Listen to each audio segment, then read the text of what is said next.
হাসিনা কিভাবে দেশে ঢোকে তা আমরা দেখব, বলছেন রুমিন ফারহানা।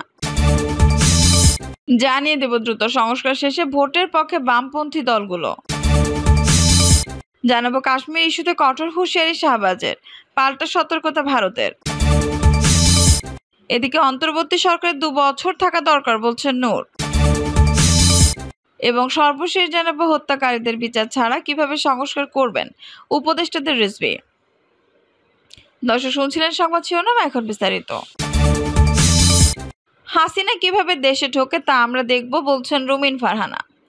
বৈষম্য বিরোধী ছাত্র জনতার আন্দোলনে নিহত শহীদদের স্মরণে সাবেক প্রধানমন্ত্রী বেগম খালেদা জিয়ার সুস্থতা কামনায় বাড়িকান্দি ও সমিলগঞ্জ ইউনিয়ন বিএনপির অঙ্গ সহযোগী সংগঠনের উদ্যোগে আলোচনা ও দোয়া মাহফিল অনুষ্ঠিত হয়েছে। এই সময় বাংলাদেশ জাতীয়তাবাদী দল বিএনপি সহ আন্তর্জাতিক বিষয়ক সম্পাদক ব্যারিস্টার রুমিন ফারহানা বলেছেন, যেই বৈষম্য বিরোধী ছাত্র আন্দোলনে শহীদদের আত্মত্যাগের বিনিময়ে হাসিনাকে আমরা দেশছাড়া করেছি, সে আত্মত্যাগ যেন গুটি কয়েক সুবিধাবাদী মহলের কারণে কালিমা লিপ্ত না হয়ে যায়। হাসিনা পলানোয়া গেছে কিন্তু তার দোসররা রয়ে গেছে। হাসিনা পালাইয়া গেছে কিন্তু তার দোসররা রয়ে গেছে। হাসিনা কিভাবে দেশে ঢোকে তা আমরা দেখে নেব। অন্তর্বর্তী সরকারের 2 বছর থাকা দরকার, বলছেন নূর। কোটা সংস্কারের একটি অংশ, এখন রাষ্ট্র ব্যবস্থার সংস্কার দরকার। এই জন্য অন্তর্বর্তী সরকারের প্রকৃতপক্ষে 2 বছর থাকা দরকার বলে মন্তব্য করেছেন গণ অধিকার পরিষদের সভাপতি নুরুল হক নূর। নূর বলেন, মানবিক রাষ্ট্র হিসেবে গড়ে তুলতে এই সরকারের 2 বছর সময় প্রয়োজন। তবে সরকারের স্বজনপ্রীতি ও অন্যায় সিদ্ধান্ত মেনে নেওয়া হবে না। জাতিসংঘ অধিবেশনে প্রধান উপদেষ্টা ডক্টর মোহাম্মদ ইউনূসের সঙ্গে ব্র্যাকের একজন নারী শিক্ষার্থী এবং সফর সঙ্গী হিসেবে 2 শিক্ষার্থী কেন কিভাবে গেলেন সেটি নিয়ে প্রশ্ন রেখেছেন নূর। যারা অন্তর্বর্তী সরকারে রয়েছেন তারা আগামী নির্বাচনে অংশ নিতে পারবেন না, আগামী 5 বছর কোনো সরকারে আসতে পারবেন না। তারা বললেন, গণ অধিকার পরিষদের সভাপতি, গণ অধিকার পরিষদ একক রাজনৈতিক দল হিসেবে আগামী নির্বাচনে অংশ নেবে, তাই নির্বাচনে অংশ নিতে প্রার্থীদের বয়স 21 বছর করার দাবিও তোলেন নূর। আওয়ামী লীগ রাজনীতির বিষয়ে তিনি বলেন, এই দলের রাজনীতি পুরোপুরি নিষিদ্ধ না করে 10 বছরের জন্য নিষিদ্ধ করা উচিত। দেশের জনগণের সামনে উদাহরণ সৃষ্টি করতে এটি করা উচিত। সেই প্রস্তাব আমরা রেখেছি। প্রথাগত রাজনীতির পরিবর্তনে কলেজ ও বিশ্ববিদ্যালয় সহ শিক্ষা প্রতিষ্ঠানে ছাত্র সংসদ চালু দরকার বলেও মনে করেন তিনি। কাশ্মীর ইস্যুতে কঠোর হুঁশিয়ারি শাহবাজের, পাল্টা সতর্কতা ভারতের। জাতিসংঘের সাধারণ পরিষদের ভারত নিয়ন্ত্রিত জম্মু এবং কাশ্মীর ইস্যু নিয়ে পাকিস্তানের প্রধানমন্ত্রী শাহবাজ শরীফ কড়া হুঁশিয়ারি পাল্টা প্রতিক্রিয়া জানিয়েছে নয়াদিল্লি। তারা জানিয়েছে, আন্তঃসীমান্ত সন্ত্রাসীদের ব্যাহত সমর্থন দিয়ে পাকিস্তান অনিবার্যভাবে নিজের করুণ পরিণতি ডেকে আনছে। ভাবিকা মঙ্গলানন্দনে বলেন, আন্তঃসীমান্ত সন্ত্রাসবোধেও পাকিস্তানে জড়িত থাকার দীর্ঘ ইতিহাস রয়েছে। 2019 সালে ভারত সরকার কাশ্মীরের বিশেষ মর্যাদা অর্থাৎ সংবিধানের 370 নম্বর অনুচ্ছেদ তুলে দেওয়ার সিদ্ধান্তে পাকিস্তানের প্রধানমন্ত্রী সমালোচনা করায় তার পাল্টা প্রতিক্রিয়ার ভাবিকা মঙ্গলানন্দ এবং কথা বলেন। ভাবিক বলেন, পাকিস্তান সেনাবাহিনী দ্বারা পরিচালিত হয় তাদের সন্ত্রাসবাদের কথা সবার জানা। যে দেশে মাদকের কারবার চলে তাদের কি করে সাহস হয় বিশ্বের সবচেয়ে বড় গণতান্ত্রিক দেশ ভারতকে নিয়ে সমালোচনা করার? ভারতের এই প্রতিনিধি বলে, পাকিস্তানের মৃত্যু আসলে কেমন তারা সবারই জানা। এই প্রসঙ্গে তিনি 2001-এর সংসদ হামলা ও 2008 সালের মুম্বাই হামলার কথা তুলে ধরেন। দ্রুত সংস্কার শেষে ভোটের পক্ষে বামপন্থী দলগুলো। অন্তর্বর্তী সরকারের কার্যক্রমের দিকে তাকিয়ে বামপন্থী দলগুলো, বিশেষ করে সরকারের রাষ্ট্র সংস্কারের উদ্যোগ কোন দিকে মোড় নেয় তা দেখার অপেক্ষায় তারা। দ্রুততম সময়ের মধ্যে এই সংস্কার প্রক্রিয়া শেষ করে নির্বাচনের তারিখ ঘোষণার তাগিদ দিচ্ছে তারা। তবে এই মুহূর্তে সরকারকে তাদের সব কার্যক্রম পরিচালনায় সহযোগিতা করার নীতি নিয়েই এগোচ্ছে বামপন্থী এই দলগুলো। বামপন্থী নেতারা বলেছেন, ছাত্র জনতার জুলাই আগস্ট অভ্যুত্থানের চেতনা মেনে সংস্কারের পথে এগোচ্ছে সরকার। এরই মধ্যে সংস্কারের জন্য আলাদা 6টি কমিশনও গঠন করা হয়েছে, যাদের আনুষ্ঠানিক কার্যক্রম অক্টোবরের শুরুর দিক হয়ে 3 মাসের মধ্যে শেষ হওয়ার কথা। এরপরে রাজনৈতিক দল ও বিভিন্ন শ্রেণী পেশার প্রতিনিধিদের সঙ্গে বসে সংস্কার প্রস্তাব চূড়ান্ত করার কথা জানিয়েছেন প্রধান উপদেষ্টা ডক্টর মোহাম্মদ ইউনূস। তবে সংস্কার প্রস্তাবনা যাই আসুক, বিশেষ করে সংবিধান, নির্বাচন কমিশন ও নির্বাচন ব্যবস্থা এবং আইন ও বিচার বিভাগের সংস্কারের যেসব প্রস্তাবনা আসবে সেগুলো বাস্তবায়ন করতে হলে নির্বাচিত সরকার ও সংসদের প্রয়োজনীয়তা অপরিহার্য বলেও মনে করছে বাম দলগুলো। রাজনৈতিক দলগুলো সক্রিয় সহযোগিতা ও সুনির্দিষ্ট অঙ্গীকার ছাড়া এসব কার্যক্রম সুষ্ঠুভাবে শেষও করতে পারবে না সরকার। সেই বিবেচনায় যত দ্রুত সম্ভব সংস্কার প্রক্রিয়া শেষ করে নির্বাচন অনুষ্ঠান ও নতুন নির্বাচন সরকার গঠনের পক্ষে বাম দলগুলো এইদিকে সংস্কারের জন্য নিজস্ব কিছু চিন্তাভাবনাও রয়েছে বাম দলগুলোর। এ কারণে সংস্কার সংক্রান্ত আলাদা প্রস্তাব তৈরি এবং তা নিয়ে নিজেদের মধ্যে আলোচনা শুরুর কথাও জানিয়েছে কয়েকটি বাম দল। শিগগিরই এমন প্রস্তাবনা চূড়ান্ত করে বাম প্রগতিশীল দলগুলোর সঙ্গে আলোচনা শুরুর আভাসও দিয়েছেন এসব দলের কয়েকজন নেতা। যদিও অন্তর্বর্তী সরকার কার্যক্রম পরিচালনা সহ জাতীয় ইস্যুতে গুরুত্ব কম দেওয়া নিয়ে সরকারের প্রতি কিছুটা ক্ষুব্ধ বামপন্থী দলগুলো। 5 আগস্ট গণঅভ্যুত্থানে শেখ হাসিনা পদত্যাগ করে দেশ ত্যাগ পরপরই উদ্ভট পরিস্থিতি নিরসনে সেনাবাহিনীর সেনাপ্রধানের উদ্যোগে রাজনৈতিক দলগুলোর সঙ্গে বৈঠকে ডাকা পায়নি এসব দল।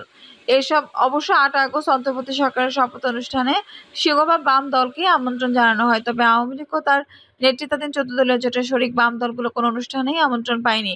জাতীয় শোক দিবস 15 আগস্ট সরকারি ছুটি বহাল থাকা না থাকার প্রশ্নে 13 আগস্ট প্রধান উপদেষ্টার মতবিনিময় বৈঠকে আমন্ত্রণ পায় শুধু বাংলাদেশি কমিউনিস্ট পার্টি ও বাংলাদেশের সমাজতান্ত্রিক দলসহ 2-1টি বাম দল। পরে চলতি মাস সংস্কার ও নির্বাচনের রোডম্যাপ ইস্যুতে প্রধান উপদেষ্টার আরেকটি মতবিনিময় বৈঠকে ডাকা হয় বাংলাদেশ জাসদ ও অন্য বাম দলগুলোকে, যারা আবার আগের মত বিনিময়েও আমন্ত্রণ পায়নি। রাষ্ট্রের নীতি নির্ধারণী সিদ্ধান্ত গ্রহণের ক্ষেত্রে বাম দলগুলোর প্রতি সরকারের এমন বৈষম্যমূলক আচরণ নিয়ে তখনই পৃথক বিবৃতি দিয়ে ক্ষুব্ধ প্রতিক্রিয়া জানিয়েছিল বাম দলগুলো। এরপরও ছাত্র জনতার অভ্যুত্থানকে সফলতার দিকে এগিয়ে নেওয়ার লক্ষ্যে পূরণেই তারা এই সরকারের সব কার্যক্রমে সক্রিয় সমর্থন দেবেন বলে দাবি বামপন্থী নেতাদের। এর আগে 5 আগস্ট ছাত্র জনতার প্রবল আন্দোলনের মুখে আওয়ামী লীগ সরকারের পতন ঘটলে প্রধানমন্ত্রীর পদ থেকে পদত্যাগ করে দেশ ছেড়ে ভারতে চলে যান শেখ হাসিনা। মূলত শিক্ষার্থীদের কোটা সংস্কার আন্দোলন ঘিরে এই গণঅভ্যুত্থান ঘটলেও ছাত্র জনতার ওই আন্দোলনে সব শ্রেণী পেশার মানুষের পাশাপাশি আওয়ামী লীগ বিরোধী বাম দলগুলো সর্বাত্মক সমর্থনে সক্রিয় অংশ নিয়েছে। অবশ্য শিক্ষার্থীদের কোটা বিরোধী আন্দোলন শুরু অনেক আগে থেকেই তৎকালীন সরকার বিরোধী যুগপৎ আন্দোলনে মাঠে ছিল দেশের অন্যতম প্রধান বামপন্থী জোট বিসিপি বা বাসদ সহ 6টি বাম দল নিয়ে গঠিত বাম গণতান্ত্রিক জোট, বাংলাদেশ জাসদ এবং অন্য ছোট 4টি বাম দলের সমন্বয়ে গঠিত আরেক ছোট ফ্যাসিবাদী বিরোধী বাম মোর্চা, জাতীয় মুক্তি কাউন্সিল সহ আরও কিছু বাম দল নিজেদের মতো করে আওয়ামী লীগ সরকার বিরোধী অবস্থান নিয়ে সক্রিয় ছিল রাজপথে। আরেক দিন গণতন্ত্র মঞ্চের শরিক হিসেবে যুক্ত থাকা গণসংহতি আন্দোলন ও বিপ্লবী ওয়ার্কার্স পার্টির সহ অন্য বাম দলগুলো এবং অন্য কয়েকটি বাম দলের সমন্বয়ে গঠিত গণতান্ত্রিক বাম জোট বাম ঐক্যকে বিএনপি ও তার মিত্র জোটগুলোর সঙ্গে সরকার বিরোধী যুগপৎ আন্দোলনের সক্রিয়তা দেখা যায়। এই অংশের নাম দলগুলো দ্বাদশ জাতীয় সংসদ নির্বাচনে বছর 2-1 আগে থেকে 31 দফা ভিত্তিতে বিএনপির সঙ্গে যুগপৎ আন্দোলনের নামে পরিবর্তিত প্রেক্ষাপটে আওয়ামী লীগের বিরোধী। এসব বাম দল এখন দেশ ও জাতি বৃহত্তর স্বার্থে প্রয়োজনে বিএনপির সঙ্গেও যোগাযোগ করা হয়। রাজনৈতিক মত বিনিময়ের কথা ভাবতে তাদের মতে স্পষ্ট, সাম্প্রতিক ফ্যাসিবাদী বিরোধী আন্দোলনে যারা সক্রিয় ছিল তাদের সবার সঙ্গে পারস্পরিক যোগাযোগ থাকা উচিত। একই মত ও পাথের রাজনৈতিক দলগুলো জরুরি ও ন্যূনতম ইস্যুতে একসঙ্গে পথ না চলে ফ্যাসিবাদী শক্তি আবারও মাথাচাড়া দিতে পারে, যা গণ আন্দোলনের চেতনাকে ন্যাসাত করতে পারে বলেও তাদের শঙ্কা। এ বিষয়ে বাংলাদেশ জাসদের সভাপতি শরীফ নুরুল আম্বিয়া সমকালকে বলেছেন, অন্তর্বর্তী সরকার সংস্কারের যে পদক্ষেপ নিয়েছে সে বিষয়ে আমাদের সমর্থন থাকবে। দেশ গণতন্ত্রের পুনঃপ্রতিষ্ঠা সংগ্রামকে এগিয়ে নিয়ে আমরা সরকারের সব কার্যক্রম সহযোগিতা করতে চাই। তবে আমরা মনে করি সংস্কার প্রশ্নে সরকারের উচিত হবে রাজনৈতিক দলগুলোর মতামত নেওয়া এবং ন্যূনতম ইস্যুতে ঐক্যমত্য পৌঁছানো। এরপর নির্বাচন দিয়ে নির্বাচিত সরকারের হাতে বাকি কাজগুলো ছেড়ে দেওয়া উচিত। সিপিবি সাধারণ সম্পাদক রুহিন হোসেন প্রিন্স বলেন, মনে রাখা দরকার এই সরকার হচ্ছে একটা অন্তর্বর্তী সরকার, নিয়মিত সরকার নয়। তাদের কাছে আমাদের প্রত্যাশা থাকবে সংস্কার বিষয়ে কী করা দরকার তারা সেটা দ্রুততার সঙ্গে রাজনৈতিক দল ও শ্রেণী পেশার প্রতিনিধিদের সঙ্গে আলোচনা করে নির্ধারণ করবে। কিছু কাজ পারলে শুরু করবে, বাকি কাজগুলো নির্ধারিত সরকারের জন্য রাখতে হবে। এছাড়া নির্বাচন কমিশন ও নির্বাচন ব্যবস্থার আমূল সংস্কার করেই নির্বাচন কাজটা শুরু করতে হবে। সরকার এই ধরনের ইতিবাচক পদক্ষেপ নিলে আমরা সর্বাত্মক সহযোগিতার জন্য প্রস্তুত। বিপ্লবী ওয়ার্কার্স পার্টির সাধারণ সম্পাদক সাইফুল হক বলেন, আমরা রাজনৈতিক ও নৈতিক দিক থেকে এই সরকারকে সর্বাত্মক সমর্থন ও সহযোগিতা দিয়ে আসছি। আমরা চাই নির্বাচন কমিশন পুনর্গঠন সহ জরুরি সংস্কার কাজগুলো সম্পন্ন করে যৌক্তিক সময়ের মধ্যে একটি অবাধ, গ্রহণযোগ্য, বিশ্বাসযোগ্য নির্বাচনের ব্যবস্থা নেবে। সরকার যেন সঠিক পথে থেকে জনগণের প্রত্যাশা পূরণ এবং পরবর্তী নির্বাচিত সরকারের কাছে ক্ষমতা হস্তান্তর করে বিদায় নিয়ে পারে, সেটাই আমরা আশা করি। জাতীয় মুক্তি কাউন্সিলর সম্পাদক ফয়জুল হাকিম বলেন, গণঅভ্যুত্থানের মাধ্যমে গঠিত এই অন্তর্বর্তী সরকারকে আমরা সহযোগিতা করব না, তবে আমরা মনে করি গণতন্ত্র সংস্কার শেষে দ্রুততম সময়ের মধ্যেই জাতীয় সংসদ নির্বাচন হতে হবে। তার মধ্য দিয়ে একটি নির্বাচিত সরকারের নতুন সংবিধান প্রণয়ন সহ রাষ্ট্রের মৌলিক সংস্কার কাজগুলো শেষ করে জন আকাঙ্ক্ষা পূরণ করবে। দর্শক, এই ছিল এখনকার সর্বশেষ সংবাদ। নিউজটি ভালো লাগলে অবশ্যই একটা লাইক দিন, কমেন্টে আপনার মূল্যবান মতামত জানান। সবসময় আমাদের পাশে থাকতে সাবস্ক্রাইব করে বেল বাটনটি অন করে রাখুন। ধন্যবাদ।